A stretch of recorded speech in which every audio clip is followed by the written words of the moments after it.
Et pour ce segment plein air, Alexis Nantel est avec nous, bien sûr. Salut, Alexis. Salut, Georges. Bonne année à toi. Ben, pareil.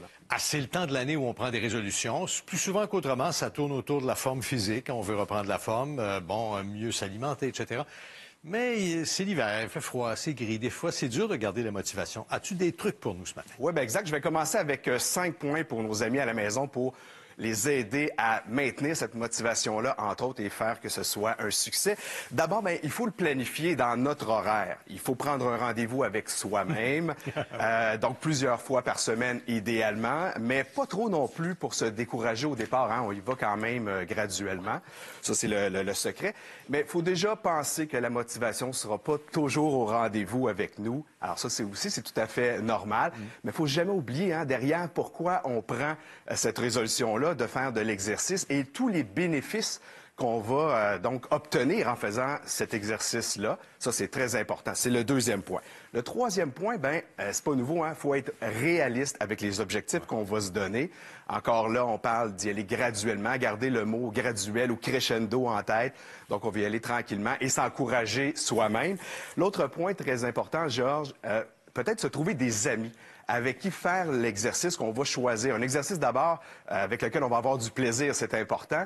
Donc, des amis qui vont nous accompagner, qui vont nous montrer aussi comment pratiquer le sport. Ou sinon, un entraîneur, si on va en salle ou même à l'extérieur, l'entraîneur va nous permettre aussi de se motiver et de se pousser davantage. Et donc, ne jamais perdre de vue qu'on bouge pour plusieurs raisons, dont notre propre santé, évidemment. Donc, on boucle la boucle comme ça. On boucle la boucle. Voilà, jamais oublier pourquoi on le fait.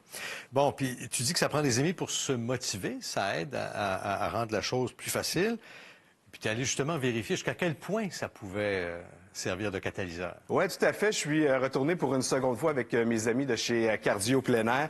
Et ce qui me frappe, Georges, à chaque fois, c'est l'aspect social qui ressort toujours de ces entraînements. D'abord, bon, il y a toujours cette arrivée-là des participants. Tous les participants s'attendent, ils s'encouragent déjà avant même de commencer. L'entraîneur est toujours très dynamique et les participants, donc, s'encouragent aussi tout au long de l'activité.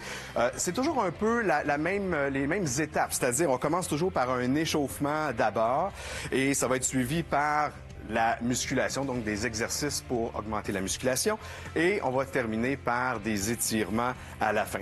Si vous cherchez là, vraiment un rendez-vous motivant cet hiver, c'est une excellente option à envisager parce qu'avec la saison froide, la motivation des gens, on le disait tantôt, c'est souvent plus bas. On ajoute parfois même la dépression saisonnière par-dessus.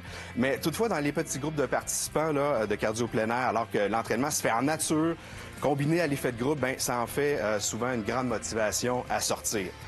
La motivation, Georges, c'est comme les virus respiratoires. C'est contagieux. Donc, oui, mais dans le bon sens. Dans le bon sens. Et dans ces groupes-là, bien, ça nous amène à nous autodiscipliner, de savoir que son ami nous attend, que l'entraîneur, le groupe nous attend. Bien, c'est une motivation de plus. On dit aussi que de varier le type d'exercice, c'est important. Eh bien, la beauté avec cardio plein air, c'est que les entraînements vont jamais être les mêmes d'une semaine à l'autre. La température change, donc ça nous oblige aussi à nous adapter.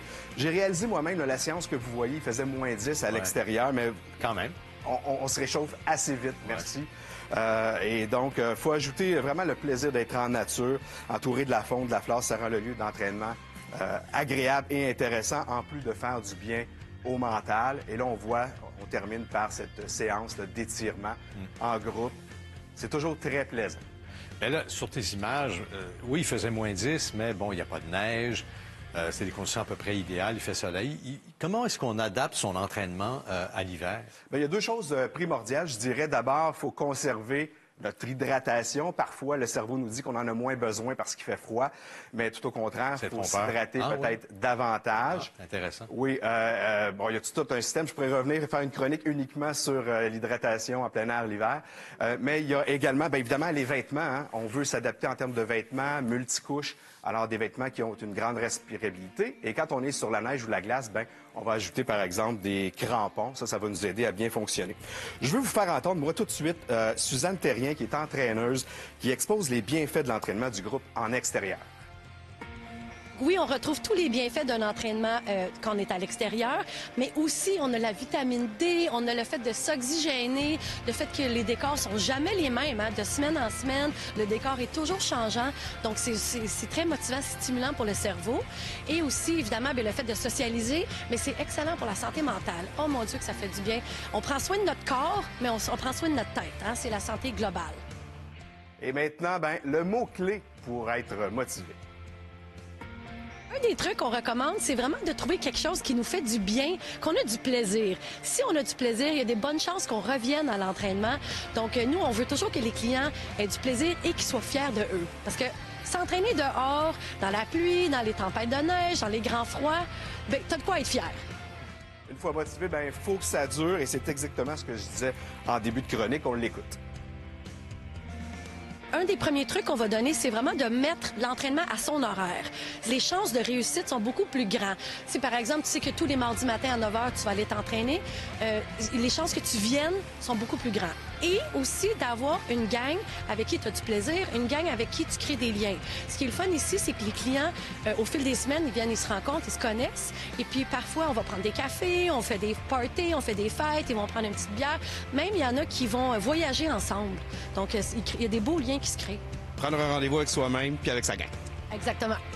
Il y a beaucoup de femmes dans les groupes, mais je tenais vraiment à vous faire entendre un homme parce qu'il y en a quand même aussi quelques-uns et il nous explique pourquoi il a adopté, lui, cardio plein air. Bien, c'est toujours plaisant. Premièrement, l'atmosphère, les lieux sont sympathiques. La gang est le fun. L'entraîneuse est super pépée. Au début, je suis allé poursuivre mon épouse. Puis j'ai eu le coup de foot. Fait que l'été, l'hiver, l'automne, on n'arrête jamais. C'est ça, parce que vous faites ça en couple avec votre femme. Oui. Vous avez développé un cercle d'amis aussi. Un cercle d'amis, effectivement. On se taquine, on pousse nos limites, parce qu'on s'entraîne quand même assez fort. Hein? Au début, je pensais que c'était pour les petits vieux, mais non, pas du tout. Pas du tout. Non, c'est pour tous âges. D'ailleurs, hein, on parlait de 30 ans jusqu'à 73. Oui, je pense que oui, il y en a un de notre groupe qui a 73. C'est bon. Génial, lâchez pas. Merci beaucoup. Alors, c'est la séance de cardio-musculation qui est la plus populaire que j'ai réalisée, mais il faut dire qu'il y a pas moins de 12 programmes différents. Donc, au-delà de la cardio-musculation, il y a des trucs au niveau du jogging, par exemple, avancé. Mais il y a aussi cardio-poussette. Oui, ça, c'est très connu. Les mamans, ça, c'est très connu. Très populaire. Donc, il y a plus de 50 franchisés cardio-plein air comme ça au Québec, dans plus de 400 parcs partout sur le territoire. Donc, les séances sont débutées. Déjà depuis cette fin de semaine, mais je suis certain que si vous communiquez avec un franchisé cardio plein air, ils vont vous faire une petite place si vous voulez débuter dès maintenant et je vous encourage à le faire. Tous les détails à cardiopleinair.ca. Merci beaucoup, Alexis. Merci, Georges. Salut. Bon exercice. À bientôt.